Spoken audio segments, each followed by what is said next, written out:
Hello students, in this lecture we will solve NCERT miscellaneous exercise on chapter 13. तो miscellaneous exercise को आज हम करेंगे chapter 13 की। देखिए हमने पिछले lectures में limits and derivative के बारे में पढ़ा, तो आज हम only जो NCERT की miscellaneous exercise है chapter 13 की उसको करेंगे। उसमें देखिए यहाँ पर ये हमारा फर्स्ट क्वेश्चन है, find the derivative of the following functions from first principle. तो इसमें से दो पार्ट ले लेते हैं हम, जैसे फर्स्ट और थर्ड। एक माइनस एक्स है, साइन एक्स प्लस वन है। चलिए question one, first part, f x is equal to minus x. So by the first principle we have to do it. That means जो definition है derivative का, जो fundamental principle है उसका use करेंगे। F x is equal to minus x. So इसमें incremental change हम देंगे f of x plus H, that is equal to, instead of x, देखिए जहाँ जहाँ एक्स है वहाँ वहाँ एक्स प्लस एच लिखेंगे। तो ये हमारा यहाँ पर हो गया F of x plus H क्या हो जाएगा, minus X plus H, that is equal to, अगर ब्रैकेट खोलते हैं, minus X minus H. Therefore F dash X, what is F dash X? By the first principle, ab initial rule भी इसको बोलते हैं, डेल्टा मेथड भी कहते हैं। Limit H tends to zero, F of x plus H minus F of X whole divided by h. We are making a incremental change equal to h which is tending to zero. Zero के बराबर नहीं है लेकिन zero को approach कर रहा है। तो चलिए इसमें वैल्यू सब्स्टिट्यूट कर देते हैं। Limit h tends to zero, F of x plus H हमारा है minus X minus H minus F of X का वैल्यू है minus X whole divided by H. So this is equal to limit H tends to zero, minus H plus X whole divided by H, this cancelled. So this is equal to limit H tends to zero, limit H tends to zero. अब यहाँ पर ये हमारे पास minus h by H, this cancelled. So we are getting limit h tends to 0 minus 1, that is equal to minus 1. So this is our answer. We have done it. अगर हम सीधे इसको पावर रूल लगाते तो भी हमारे पास x raise to power 1 है, 0 होके 1 आ जाता। चलिए थर्ड पार्ट कर लेते हैं इसका। Third part of this question, F x is equal to हमारे पास था sine of x plus one, sine of x plus one. चलिए अब F of x plus H, incremental change X में हम करेंगे और वाई में आएगा। So what would be there, X plus H plus one. Therefore F dash X by first principle, limit H tends to zero, F of x plus H minus F of X whole divided by H. कहाँ से है ये, first principal.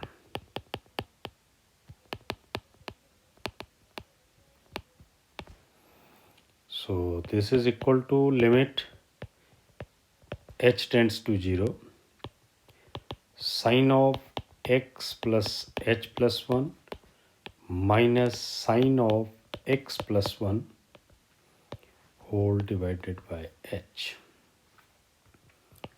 Now see, sin C minus sin D, CD formula क्या होगा, 2 cos c plus d by 2 into sin c minus d by 2,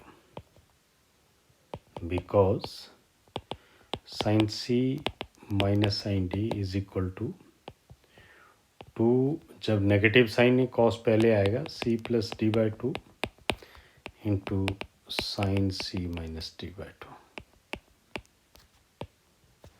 चलिए, limit h tends to 0, 2 cos, now x plus h plus 1 plus x plus 1 divided by 2 into sin x plus h plus 1 minus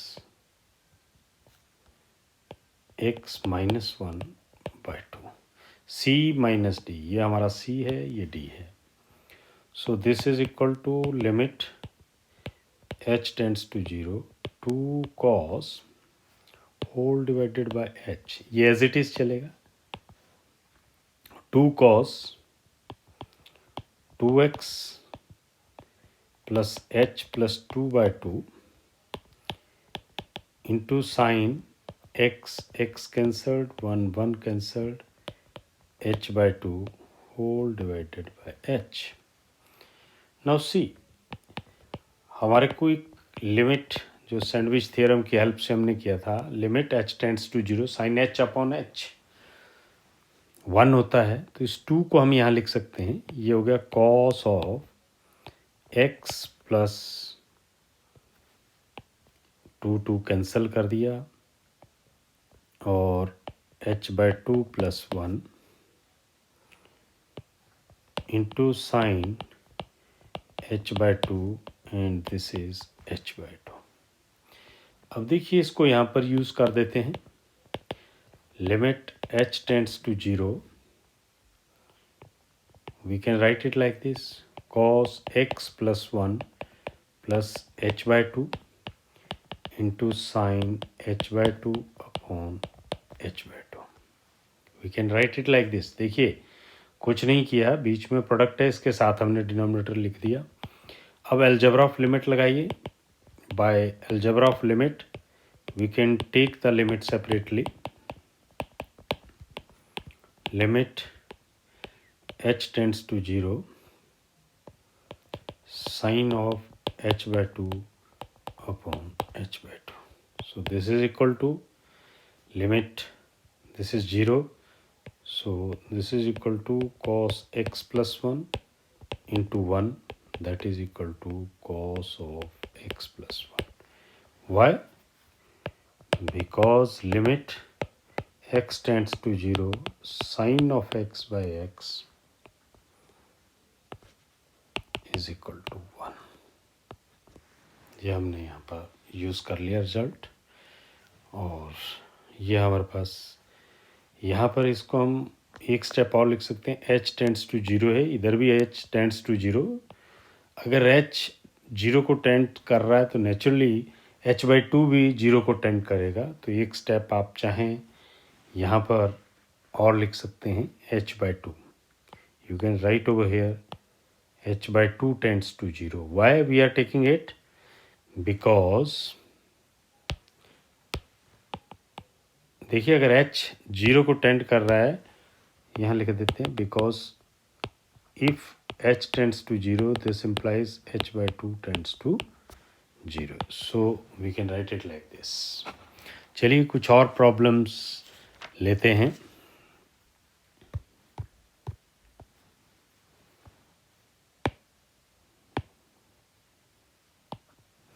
second problem है, find the derivative of the following functions where A B C D P Q R S are the fixed integers. So second one, उसके बाद एक आध problem, ये fifth one ले लेते हैं, a x plus b by c x plus d. So second and fifth problem.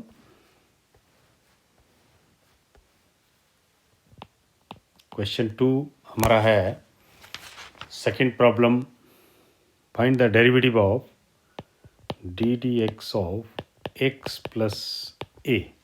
So algebra of derivatives हम लगाते हैं. ये दो फंक्शन हैं, डेरिवेटिव ऑफ फर्स्ट प्लस यहाँ पर हमारे को फर्स्ट प्रिंसिपल से नहीं करना है. So what is the derivative of X? 1 plus 0. Why? Because a is constant. a is constant. So answer is 1. Now fifth problem, find the derivative of ax plus b divided by cx plus d. देखिए इसको हम अगर first principle से करना तब तो हमें definition के द्वारा करना है, लेकिन यहाँ पर नहीं कहा गया है. So we can apply straight with the quotient rule. Q rule क्या है? Denominator whole square because of Q rule. Quotient rule क्या है? Quotient rule denominator whole square. अगर हमारे पास रैशनल फंक्शन है तो denominator into derivative of numerator minus numerator into derivative of denominator. Simple. So this is equal to denominator as it is cx plus d whole square and cx plus d into what is the derivative of this?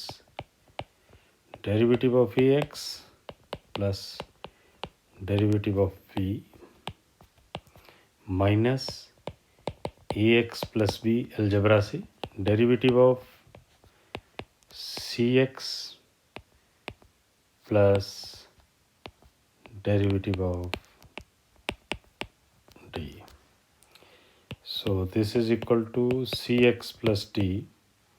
What is the derivative of ax? a, because derivative of x is 1, constant है बाहर आ गया, plus 0 ax plus b into c. Why? Because a, b, c are constants. cx plus d whole squares. Now open the bracket. When we will open the bracket, we will get acx plus ad minus acx minus bc whole divided by cx plus d whole square. This cancelled.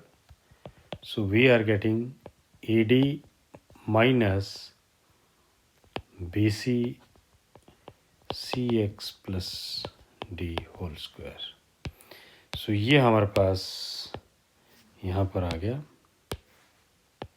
bc. ये हमारा answer है fifth problem का. अब कुछ और problems ले लेते हैं.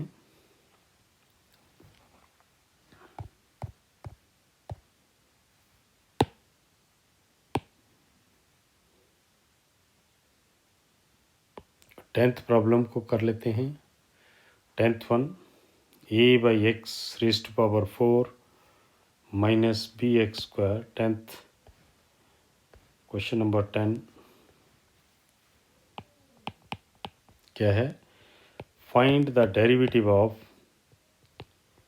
a x by 4 minus b x square plus cos of x. So this is equal to algebra of derivative हम लगाएं. Derivative of a by x raised to power 4 minus derivative of b upon x square plus derivative of cos x. देखिए अलग अलग ले लिया. ये तीन function है हमारे. इन तीनों फंक्शंस का डेरिवेटिव हम by the algebra of derivative अलग अलग ले सकते हैं. अब यहाँ पर D d x of A into x raised power minus 4, इसको -4 लिख सकते हैं. पावर रूल लगा लेंगे हम. b into x raised to power minus 2 plus derivative of cos x. now a constant है, बाहर आ गया, -4 into X raise to power -5 minus B into -2 X raise to power -3 minus sine X because of power rule. क्या है power rule हमारा? Derivative of X raise to power n is equal to n into X raise to power n-1. ये लगाया यहाँ पर. देखिए -4 था, -4 पहले आ गया, -4 -1 -5 हो गया. So how we can write it now? -4a upon X raise to power 5 minus minus plus b upon X raise to power 3 because ये नीचे चला गया डिनोमिनेटर में, पॉजिटिव हो गया, minus sine X. So this is our answer of 10th problem. Simple, इसमें हमने algebra of derivative लगा करके पावर रूल लगा दिया, तो ये हमारे पास आ गया -4a एक्स, इसको डिनोमिनेटर में ले गए, पॉजिटिव हो गया. So this is our answer of 10th problem. चलिए कुछ और प्रॉब्लम्स कर लेते हैं. एक हमारा ये ले लेते हैं 13th, ax plus B raise to power n into C x plus D raise to power m. और एक हमारा 15th ले लेते हैं cosec X into cot X. चलिए ये दो प्रॉब्लम्स हम करने की कोशिश करेंगे. Question number 13th. Question 13th है, find the derivative of ax plus B raise to power n into C x plus D raise to power m. ये हमारे को करना है. तो देखिए इसमें दो फंक्शन है, एक ये है एक ये है. प्रोडक्ट रूल लगेगा. सो क्या है प्रोडक्ट रूल? प्रोडक्ट रूल, अगर हमारे पास प्रोडक्ट है तो first function into derivative of second plus second function into derivative of first. तो लगाइए, फर्स्ट और ये सेकंड हो गया हमारा. First function into derivative of second plus second function into derivative of first. अब देखिए first function as it is a x plus B raise to power n. Derivative of second, power rule लगाएं यहाँ पर, c x plus d whole raise to power m. जब power rule लगाओगे m into C x plus D raise to power m-1 into, देखिए हमारे पास ये नहीं है, आगे डेरिवेटिव लेना पड़ेगा, derivative of C x plus D. Why? Because X raise to power n का डेरिवेटिव क्या होता है? Derivative of X raise to power n this equal to n into X raise to power n-1. आगे derivative of x 1 होता है, इसलिए उसको लिखते नहीं हैं हम. तो इसमें ये ध्यान रखें, यहाँ पर x नहीं है, हमारे पास क्या है सी एक्स प्लस डी, तो उसका डेरिवेटिव लेना पड़ेगा, plus c x plus D raise to power m into n पहले आ जाएगा, a x plus B raise to power n-1 d d x of a x plus b. This is a. So this is equal to ax plus b raised to power n m into cx plus d raised to power m-1 into c. Why? Because d is constant, इसका derivative 0 हो गया और cx का derivative आ गया c. Right, ये हमारा first part हो गया. Second plus cx plus d raise to power m into n a x plus b whole raise to power n-1 into a. यहाँ भी b कांस्टेंट है, 0 हो गया, और ax का वैल्यू हमारे पास a आ गया, right. Now mc into ax plus b raise to power n cx plus d raise to power m-1, ये फर्स्ट पार्ट। इसमें हमने इसी तरह से सेकंड में na cx plus d raise to power m into ax plus b raise to power n-1। Now what we can take common from here, देखिए यहाँ पर पावर n है, यहाँ पर n-1 है, यहाँ पर m-1 है, यहाँ m है, so we can take common क्या, ax plus b raise to power n-1, cx plus d raise to power m-1 अगर कॉमन ले लेते हैं तो हमारे पास अंदर क्या बच गया, देखिए एक पावर बाहर चला गया, mc into ax plus b plus इधर na into cx plus d। Why? Because m-1 बाहर चला गया तो एक पावर जोड़ के m बन गया। So this is our answer. और आप चाहें तो इसको थोड़ा सा और आप सिंप्लीफाई कर सकते हैं कि इसको ब्रैकेट हम खोल दें। सो खोल करके हमारे पास क्या आ जाएगा, यहाँ पर ये एज इट इज़ रहेगा, ax plus B raise to power n-1 into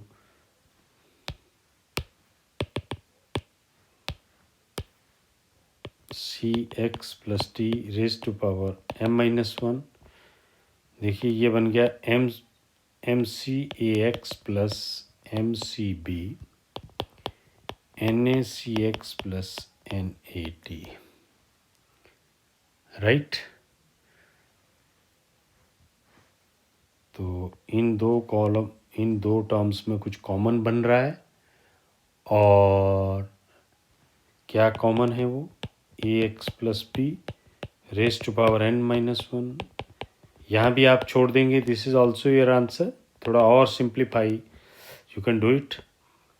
क्या कॉमन है, CAX, so m plus n, right, और plus MCB plus NAD, this is our answer.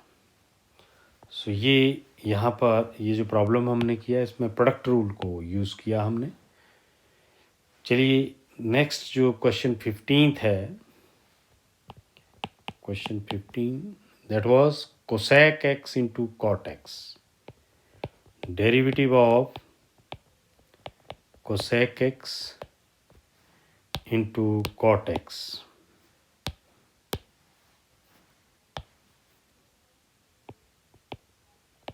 cosec x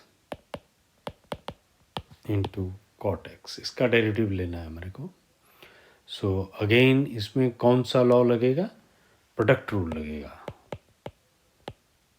Y product rule, because product of two function is this. So क्या है product rule, first function into derivative of second plus second function into derivative of first. So cosec x into what is the derivative of cot x, हमने किया था ये first principle से, minus cosec square x plus cot x into what is the derivative of cosec x, that is cosec x cot x।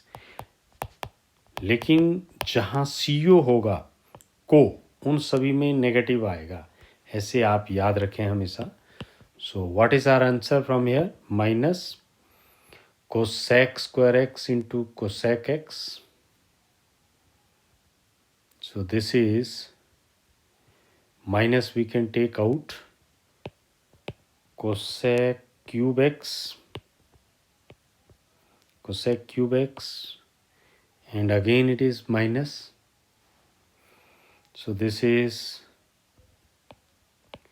cot square x into cosec x.